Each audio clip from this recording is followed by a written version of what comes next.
তারেক রহমান দেশে ফিরলেন এবং এই দেশে ফেরাকে কেন্দ্র করে অবভিয়াসলি আজকে দেখলাম ভারতের মিডিয়া, বাংলাদেশি মিডিয়া, সব মিডিয়াতেই এটা বিশাল করে খবর করেছে। আমার স্পেসিফিক্যালি ব্লগটা করার কারণ, তারেক রহমানকে আমি লাস্ট 20 বছর ধরে দেখছি। আমার মনে হয় একজন ভালো নেতা হওয়ার যোগ্যতা তার আছে, সেটা নিয়ে আমি বলবো। I want to remain positive. ভুল হতেই পারি আমি, তো আমার মনে হয়েছে যে যে তাকে লাস্ট 20 বছর ধরে পর্যালোচনা করে মনে হয়েছে যে তিনি বাংলাদেশকে ভালো নেতৃত্ব দিতে পারবেন। তার 5টা কারণ আমি বলবো, এবং আমার 5টা কারণই ভুল হতে পারে। আমি এটা যেটুকু দেখেছি তার ভিত্তিতে বলছি। প্রথম কথা হচ্ছে যে উনি ভুল থেকে দ্রুত শিক্ষা নেন। যে সময় বিএনপি রাজত্ব করেছে 2001 থেকে 2006, সেই সময় যুবক ছিলেন, তরুণ ছিলেন, এবং সে সময় প্রচুর ভুল করেছেন। মানে দুর্নীতি থেকে শুরু করে তার মেজর ভুল ছিল ভারতের বিরুদ্ধে আইএসআইয়ের সাথে হাত মিলিয়ে সমস্ত ভারত বিরোধী শক্তিগুলোকে বাংলাদেশে আশ্রয় দেওয়া। অর্থাৎ সেই সময় বাংলাদেশ ভারত বিরোধী শক্তির একটা বিচ্ছিন্নতাবাদীদের, বিশেষ করে নর্থ ইস্টের বিচ্ছিন্নতাবাদীদের ঘাঁটি হয়ে যায়, এবং তাতে আইএসআইয়ের পূর্ণ মদত ছিল। যার জন্য তারেক রহমানকে ভারতীয় গুপ্তচর সংস্থা একদম দু চোখে দেখতে পারতো না, এবং যেটার একটা বড় কারণ হাসিনার এই 14 বছরের 14 বছরের একনায়কতন্ত্র। অনেক বাংলাদেশি বলেন যে আপনারা কেন হাসিনাকে 14-15 বছর বা 17 বছর এভাবে বসিয়ে রাখলেন, রাইট? তো কারণটা এটাই যে তারেক যে সেই সময় আইএসআইয়ের সাথে হাত মিলিয়ে নর্থ ইস্টের বিচ্ছিন্নতাবাদীদের যেভাবে সহায়তা করেছেন, তাতে বিএনপি একটি বিশিষ্ট ভারত বিরোধী পার্টি হিসাবে দিল্লির কাছে পরিগণিত হয়, এবং অ্যাজ এ রেজাল্ট যেটা হয়েছে যে দিল্লি বাংলাদেশে আর বিএনপিকে ফিরিয়ে আনার রিস্ক নিতে পারেনি। কিন্তু এই ভুলটা তারেক রহমান 17 মাস জেল খাটার পর এবং 17 বছর কি বলবো নির্বাসনের থেকে থাকার পর উনি বুঝেছেন, এবং গত বলা যায় 15 বছর ধরেই তিনি দিল্লির সাথে সম্পর্ক স্বাভাবিক করার জন্য দিল্লিতেও কিন্তু প্রচুর টাকা এদিক ওদিক থেকে কামিয়েছেন। বাংলাদেশে যখন 5 বছর ছিলেন ক্ষমতায়, কিন্তু তার টাকাটার সদ্ব্যবহারও করেছেন।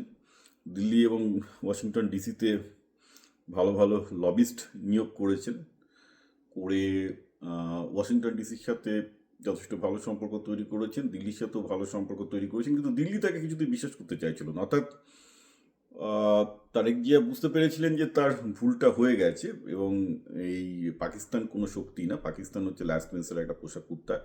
তাই আইএসআইয়ের সাথে মানে ঘনিষ্ঠ হয়ে খুব একটা লাভ নেই। তারেক রহমান একটা বাস্তববাদী লোক, উনি খুব একটা আদর্শবাদী লোক বলে আমার মনে হয়নি। পার্টি ভীষণ প্র্যাকটিক্যাল লোক, আর উনি শীঘ্রই বুঝে যান যে পাকিস্তান অ্যাকচুয়ালি ভিখিরির দেশ, এদের আইএসআইয়ের সাথে থেকে আমার কিছু হবে না, বরং আমার এইভাবে আমি ক্ষমতা হারাবো, আমাকে জেলে পুরবে, আমাকে নির্বাসনে থাকতে হবে। তো বুঝতে পেরেছি যে ক্ষমতার মানে উনি বুঝে যান দ্রুত যে বাংলাদেশের ক্ষমতায় থাকতে গেলে দিল্লি এবং ওয়াশিংটনের সাথে ভালো সম্পর্ক ঠিক রাখতে হবে, এবং সেই মতো তিনি লবিস্ট নিয়োগ করেন, এবং সেই লবিস্টটা কাজ করছিল। ওয়াশিংটন ডিসিতে তিনি যথেষ্ট সফল হয়েছিলেন, কিন্তু দিল্লিতে ভারত বিরোধী আগের কাজের জন্য কিছুতেই সফল হচ্ছিলেন না। কিন্তু এই মুহূর্তে মানে এই জুলাইয়ের ঘটনাটা ঘটার পর, মানে বেসিক্যালি অগাস্ট বিপ্লবের পর ভারতেরও বিশেষ কিছু করার ছিল না, কারণ হাসিনাকে ফিরিয়ে আনা, ঢাকাতে ফিরিয়ে এনে আবার যে ভারত তার জায়গাটা ফিরে পাবে বাংলাদেশে, তার সম্ভাবনাও কম। সুতরাং যেটা হচ্ছে যে অবভিয়াসলি দেখা যাচ্ছে সেদিক থেকে দেখতে গেলে তারেক রহমানই ভারতের কাছে একমাত্র গ্রহণযোগ্য। তো আনন্দবাজারে যে খবর করেছে, এবং দিল্লি থেকে আমার যেসব সূত্র আছে সব জায়গায় বলছে যে না, তারেক রহমানের সাথে দিল্লির এখন একটা সুসম্পর্ক এসে গেছে, এবং আমরা সেটা দেখবো যে তারেক রহমান যে ভাষণ দিলেন, দেখবেন এই ভাষণে একটা ভারত বিরোধী কথা বলেননি। ইন্টারেস্টিংলি একবারই উনি আধিপত্যবাদের বিরুদ্ধে বলেছেন, এবং সেটা খুব ইন্টারেস্টিংলি বলছেন যে আধিপত্যবাদী বিভিন্ন বিভিন্ন একটা করেন, মানে বিভিন্ন শক্তির গুপ্তচর সংস্থাকে তিনি বাংলাদেশকে নষ্ট করতে দেবেন না। অর্থাৎ তিনি বলছেন বাংলাদেশকে সিরিয়া হতে দেবেন না, যেটা আমারও চিন্তায় ছিল। অর্থাৎ তিনি বলছেন যে ভারত, বাংলাদেশ, চায়না ইত্যাদি গুপ্তচর সংস্থা বাংলাদেশে যে ফ্রি হ্যান্ডে ঘুরে বেড়াচ্ছে, সেটা তিনি হতে দেবেন না। এবং শুধু ভারতকে তিনি দোষ দিলেন না, অর্থাৎ তিনি প্রো বাংলাদেশে একটা ইয়ে করলেন। তো এটা হচ্ছে ভুল থেকে শেখা, যে বাস্তববাদী লোক ভুল থেকে শেখে, আদর্শ ধরে বসে থাকে না।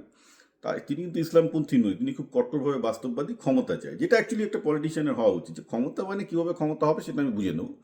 ক্ষমতার জন্য আমাকে ইসলামের টুপি পরতে হলে টুপি পরবো, হিন্দুত্ববাদী হতে গেলে হিন্দুত্ববাদী হব, মোদির ঘরে লাঞ্চ খেতে হলে খাবো, কিন্তু আমার ক্ষমতাটা চাই। তো it's a very pure power play. তো ওইটা হচ্ছে তারেক রহমান বিশ্বাস করেন, and that's why he is right kind of politician. Second হচ্ছে উনি বাংলাটা আমাদের পশ্চিমবঙ্গের যে কোনো বাঙালি রাজনীতিবিদের থেকে অনেক ভালো বলেন। আমি তারেক রহমানকে প্রায় 20 বছর বাংলা বলতে দেখছি। পরিষ্কার, খুব সুন্দর, খুব ভালো বাংলা বলেন, খুব ভালো বক্তা। পয়েন্ট নাম্বার 2 গেল। পয়েন্ট নাম্বার 3 হচ্ছে যে উনি একটা ইসলাম প্রধান দেশের রাষ্ট্রপ্রধান, তো অবভিয়াসলি তার কথার মধ্যে অনেক ইসলামিক কথাবার্তা আসবেই, ধর্মীয় রেফারেন্স আসবেই। আমি ইসলামিক রাষ্ট্রে সেকুলারিজম বলতে কিছু হয় না, ওটা একটা কষ্ট কল্পনা। কিন্তু ইসলামপন্থী রাজনীতি করেও একটা ইন্টারেস্টিং ব্যাপার, আমরা ইসলামপন্থী রাজনীতি দু রকমের হয়, একটা যারা ইসলামকে ভাঙিয়ে খায়, আর একটা 2 নম্বর হচ্ছে যারা ইসলামের কিছুটা গভীরে গিয়ে ভাবার চেষ্টা করে যে সেখান থেকে বেটার আমি কী নিয়ে আসবো। তো কালকের ভাষণে এবং এর আগেও আমি দেখেছি ওনার ভাষণে উনি কিন্তু ইসলামকে কী করে পলিটিক্সে পজিটিভলি কাজে লাগানো যায় সেই সব টুকটাক জিনিসগুলো নিয়ে বেশি ভাবে না আর কি, যেটা actually is a good thing. যেমন কালকে একবার বললেন যে ঠিক আছে, মহানবীর যে আদর্শ ছিল, রাষ্ট্রীয় আদর্শ, অর্থাৎ সবাইকে জাস্টিস দিতে হবে, মদিনা সনদ ইত্যাদি ইত্যাদি, এগুলো কথাগুলো ইনডিরেক্টলি বলেছে, ডিরেক্টলি বলেনি। আর মার্টিন লুথার কিংয়ের কথা বললেন যে বেসিক্যালি উনি যেমন বলেছিলেন আই হ্যাভ এ ড্রিম, তেমন হি হ্যাজ এ প্ল্যান। প্ল্যানটা কি সেটা বলেনি। পলিটিশিয়ানদের সব বলতে হয় না, পলিটিশিয়ানদের আসল কাজ তো লোকজনকে উত্তেজিত করা, তাদেরকে র্যালি করা, সেটা করলেন। তো সেদিক থেকে দেখতে গেলে ইভেন মানে একটা ইসলামিক দেশের রাষ্ট্রপ্রধান হতে গেলে তাকে ইসলামকে নিয়ে সঠিকভাবে যদি খেলার কারোর ক্ষমতা থাকে, তিনি কিন্তু সঠিকভাবে খেলছেন খেলাটাকে। আমি জানি না কতদিন এই সঠিকভাবে খেলাটা থাকবে। অফকোর্স বিএনপির আমলে যখন তিনি ছিলেন সেই খেলাটা সঠিকভাবে খেলেননি, কারণ বিএনপি ক্ষমতায় আসার পর 2001-এ হিন্দুদের ওপর প্রচণ্ড ভায়োলেন্স হয়েছিল। অনেক হিন্দুকে বিএনপি যখন আওয়ামী লীগের কাছ থেকে ক্ষমতা দখল করে, প্রচুর হিন্দু রিফিউজ হয়। 2001-এ লাখে লাখে হিন্দু বিএনপির ক্যাডারদের তাড়া খেয়ে ধর্ষিত হয়ে ঘরবাড়ি পুড়িয়ে দেশে আসে, সেটা কিন্তু তারেক রহমান তখন রোখেনি। ওই যে বললাম উনি ভুল করেছেন, ভুলটা এখন হয়তো বুঝতে শিখবেন, আশা করা যায় যে ভুলটা থেকে তিনি কিছুটা শিক্ষা নেবেন। থার্ড যে জিনিসটা তারেক রহমানের ভালো দিক আমি দেখেছি সেটা হচ্ছে লোকটা পলিটিক্সে ভালো করতে গেলে পলিটিক্যাল থিয়েটিক্সের দরকার হয়, অর্থাৎ নাটক করার ক্ষমতা থাকা চাই, লোকজনকে ভিজুয়ালের মাধ্যমে অ্যাট্রাক্ট করতে হবে। তো ও দেখলাম বাংলাদেশে এসে প্রথমেই তিনি মানে জুতো খুলে বাংলাদেশের মাটি ছুঁলেন। তো জুতো খোলাটা ভাই পৌত্তলিক, এটা কিন্তু পৌত্তলিক আচরণ। তো ঘটনাটা হচ্ছে এই যে তুমি জুতো খুলে মাটি মাথায় ঠেকালেন, যেটা রীতিমতো একটা হিন্দু টাইপের পৌত্তলিক ব্যাপার।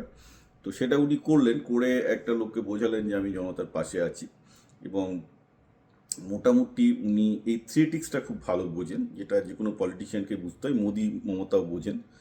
So that is a third point, sorry fourth point. আর একটা যেটা আছে সেটা হচ্ছে যে আমি যেটা তারেক রহমানের যে বিশেষ কারণে আমি ওনাকে পছন্দ করি, ওনার সমস্ত ভাষণ, আজকের ভাষণ বলে বলছি না, আমি লাস্ট 20 বছরে যত ভাষণ দেখেছি, ভেরি প্রো ডেমোক্রেটিক ফিগার উনি। কিন্তু যদিও উনি মানে আওয়ামী লীগের যে বোমবাসটা হয়েছিল তাতে শোনা যায় যে তাতে তার হাত ছিল, কিন্তু বাংলাদেশের পলিটিক্সে ওরকম। কিন্তু যেটা দেখা যাচ্ছে যে আজকে যে ভাষণটা উনি দিচ্ছেন, বারবার বলছেন যে 71, 75 থেকে শুরু করে প্রত্যেকটা স্টেপে স্টেপে বাংলাদেশে কীভাবে গণতন্ত্রের অবস্থাটা খারাপ হয়েছে এবং কীভাবে বিএনপি বিভিন্ন স্তরে গণতন্ত্র রক্ষার জন্য কাজ করেছে। তো বিএনপিকে উনি একটা প্রো ডেমোক্রেটিক ফোর্স হিসেবে পজিশন করার চেষ্টা করছেন, যেটা বাংলাদেশের জনগণের কথা, বাংলাদেশের জাতীয়তাবাদের কথা বলবে, which is a good word.